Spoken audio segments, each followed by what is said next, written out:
Sensation, le MAG. Bonjour à tous, bienvenue sur Sensation en association avec TV78. En 1975, la ville de Plaisir signait son jumelage avec la ville allemande Gstacht, une ville d'environ 30 000 habitants et à 30 minutes d'Hambourg. C'est un jumelage qui fait sens pour le comité de jumelage de Plaisir. Et pour en parler avec nous, je suis aujourd'hui avec Chantal Georges, présidente du comité de jumelage de Plaisir, et Pascal Poussin, ancien président du comité de jumelage. Bonjour. Bonjour. Bonjour. Alors vous êtes donc la présidente du comité de jumelage de Plaisir qui réunit le jumelage de plusieurs villes. Quelles sont ces villes justement jumelées à Plaisir et quels sont les objectifs de ces jumelages ? Nous sommes jumelés avec 4 villes, donc Gstacht en Allemagne, près de Hambourg, Lowestoft, c'est dans le Suffolk, Baixa d'Habanera et Moïta, près de Lisbonne, et Badajoz en Autriche. Et quels sont les objectifs justement de ces différents jumelages ? Est-ce qu'il y a un lien aussi entre ces villes qui... Oui, il nous arrive de temps en temps, régulièrement, enfin tous les 3-4 ans, de réunir l'ensemble de nos villes. Et justement, là, à Plaisir, au mois de mai, on a fêté les 40 ans de la ville autrichienne et on a invité toutes les autres villes, enfin une délégation. Donc il y avait les maires de... Oui. Portugais qui étaient là, des représentants de la ville anglaise et des représentants de la ville allemande. Et alors aujourd'hui, on va se concentrer sur le jumelage justement de Plaisir avec la ville allemande Gstacht. Quelle est l'histoire de ce jumelage qui a commencé en 1975 ? Comment est-ce qu'il a pu voir le jour ? C'est la Fédération mondiale des villes jumelées qui cherchait une ville anglophone et qui a proposé 2 villes en Allemagne, donc Gstacht, près de Hambourg. Donc Plaisir était d'accord pour se jumeler avec pour se jumeler. Et donc, ils ont signé, ils se sont mis d'accord et ils ont signé un protocole d'amitié en 1975, enfin les 2 maires. Alors, quels sont les projets et échanges notamment qui ont été mis en place pendant les 20 ans ? C'est ça, vous avez été 20 ans à peu près au comité de jumelage. Quels ont été les projets que vous avez mis en place ? Alors là, vous me posez une question énorme et il y en a beaucoup, à tous les niveaux. Donc, déjà, ce qui nous touche le plus, c'est de recevoir des jeunes. Et donc, il y a un projet commun dont on est particulièrement fier. C'est un jeune à 18 ans de Gstacht qui a abandonné ses études en Allemagne et qui est venu passer 1 an au lycée de Plaisir. Et maintenant, il est professeur de français et professeur de gymnastique. C'est pas grâce à Plaisir qu'il est professeur de gymnastique, mais en Allemagne, ils exercent les 2 disciplines. Et il est venu longtemps chez moi et ce qui est extraordinaire, c'est voir la progression d'un jeune qui va au lycée le matin, qui rentre le soir, qui va se coucher directement tellement il est fatigué. Et à l'issue, au bout de 8 mois, il comprend toutes nos bêtises. Et ça, c'est formidable. Et alors, au-delà de l'amitié franco-allemande, justement, est-ce qu'il y a une amitié qui s'est créée entre Plaisir et Gstacht ? Il se crée une amitié à tous les niveaux, au niveau des responsables municipaux et puis au niveau des gens, parce que il y a quelque chose de très important que je me permets de souligner. Le jumelage, c'est on va chez vous et vous venez chez nous. C'est-à-dire que vous allez vivre dans nos familles. Et c'est ça qui crée des relations fortes entre les gens. Et il y a énormément de relations entre les gens de Plaisir et nos villes jumelles dont on n'entend plus jamais parler. Parce qu'ils développent leur amitié entre eux. Et aujourd'hui, les différents pays de l'Union européenne prennent exemple sur leurs voisins sur différentes thématiques, comme l'emploi, l'environnement, le développement durable ou encore le mieux vivre ensemble. Parfois, il y a même des projets qui se mettent en place. Est-ce que ces thématiques font également sens au sein des comités de jumelage ? Est-ce qu'il y a par exemple un échange de bonnes pratiques sur la thématique de l'environnement entre Plaisir et Gstacht ?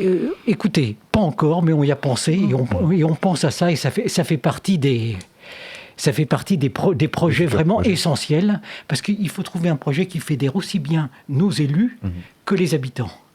Et vous rencontrez les membres du comité de Gstacht donc plusieurs fois, alors au moins une fois dans l'année. Quels sont les objectifs de ces rencontres ? Qu'est-ce que vous faites pendant ces rencontres ? Alors une fois dans l'année, oui, mais on peut se recevoir aussi en dehors de nos invitations. Et puis tu peux parler de la dernière rencontre que tu as faite à Guestart avec les pompiers. Oui, mais après j'en parlerai. Ah ouais, tu vas en parler après, pardon. Parce que moi j'ai trouvé ça formidable, c'est pour ça. Et donc on se reçoit, je vous dis, même en dehors du jumelage, toujours pour créer nos liens, avancer dans nos projets, toujours avoir des idées nouvelles, on se téléphone, voilà. Oui, donc c'est ce qu'on disait il y a un instant, c'est finalement même une réelle amitié qui s'est faite entre les deux comités finalement. Je dirais même plus, après, ça devient de la famille. Oui, exactement, c'est vrai. Parce qu'il y a des membres qui s'invitent au mariage de leurs enfants. Oui, parce que, exactement. Ah oui, non, c'est ou malheureusement, lorsqu'il y a un décès, c'est pareil, ils sont toujours présents. Alors, on évoquait justement l'amitié franco-allemande. Cette amitié, pourquoi est-ce qu'elle est essentielle de la transmettre ? Pourquoi est-ce qu'il est essentiel, de la transmettre à la jeune génération ? Eh ben, moi, à l'origine du jumelage, pourquoi le jumelage avec les Allemands, c'était plus jamais ça. À l'issue des 2 guerres qu'on a vécues avec eux, et maintenant, pour nous, les guerres, moi je les ai pas connues, mais on en a tellement entendu parler par nos parents. Mais maintenant, c'est de l'histoire. Oui, pour les enfants, c'est de l'histoire. Donc, il faut vraiment qu'on en parle. Oui, c'est ça. C'est le rôle des anciens de transmettre leur vécu et puis qu'ils connaissent l'histoire. Alors justement, vous avez évoqué un petit peu les échanges aujourd'hui, notamment avec le numérique. On a des échanges plus faciles finalement avec nos voisins européens. Est-ce que du coup, parce que des fois on se pose la question, on se dit est-ce que les jumelages ont encore un intérêt alors que le numérique a pris énormément de place ? Est-ce que vous pensez que les jumelages doivent justement être perpétués et doivent continuer à avoir ces échanges, ces rencontres, etc. entre les différents comités ? Oui.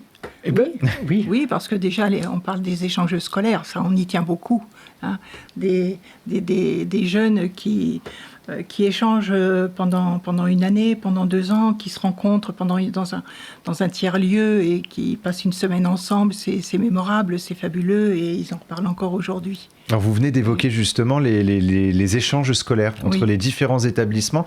Comment ça se passe ? Qu'est-ce que ça apporte justement aux jeunes, ces échanges scolaires ?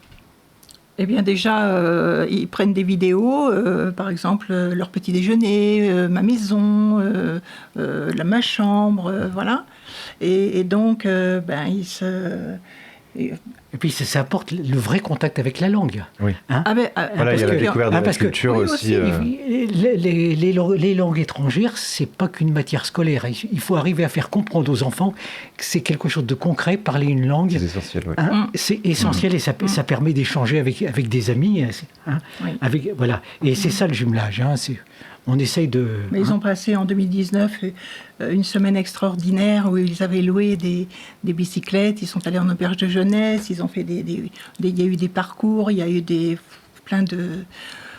tout ça, alors ils parlaient en allemand, ils parlaient en français, ils répondaient... Ils mélangent tout et c'est parfait. Et c'est ça qu'il faut. Et ils sont encore, 3 ans après, ils sont encore ensemble. Et alors parmi les projets, il y en a un qui est en train de se mettre en place à l'occasion des Jeux Olympiques et Paralympiques 2024. Vous allez organiser des JOP sur plaisir avec les pompiers des 4 villes jumelées, dont Guestart. Quels sont les objectifs justement de cet événement ? C'est en cours. On a déjà fait une première rencontre. On s'est déjà rencontrés fin septembre, début octobre. Ils ont déjà fait connaissance. Ils ont parlé de leurs différences parce qu'il y a des différences au niveau des pratiques. Il y a des pratiques professionnelles, par exemple. Des pratiques professionnelles et puis pratiques de la fête aussi. Ils font la fête différemment. Ils ont échangé sur ces sujets-là. C'est 6 pompiers de chaque ville jumelle qui vont se rencontrer. Et puis ce qui nous fait plaisir, c'est que c'est des jeunes. Vous voyez, c'est des gens qui ont entre 30 et 40 ans. Et enfin jeunes par rapport à... c'est quand même jeune. Notre 30 et 40 ans, c'est quand même jeune. C'est l'avenir du jumelage dans des vrais domaines professionnels. Vous voyez. Et alors, on va finir avec une question un peu légère. Je vous propose de nous faire voyager un petit peu à Guestart. Qu'est-ce qui fait le charme de cette ville allemande, finalement ? Qu'est-ce que vous retenez de cette ville ?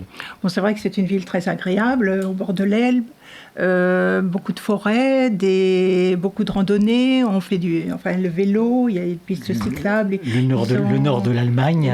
Et le nord de l'Allemagne. Et le sport est très, très développé, beaucoup plus que chez nous. Et sans oublier qu'on peut découvrir également Hambourg, qui est à peine 30 minutes. Merci beaucoup Chantal Georges et Pascal Poussin d'avoir été avec nous sur Sensation.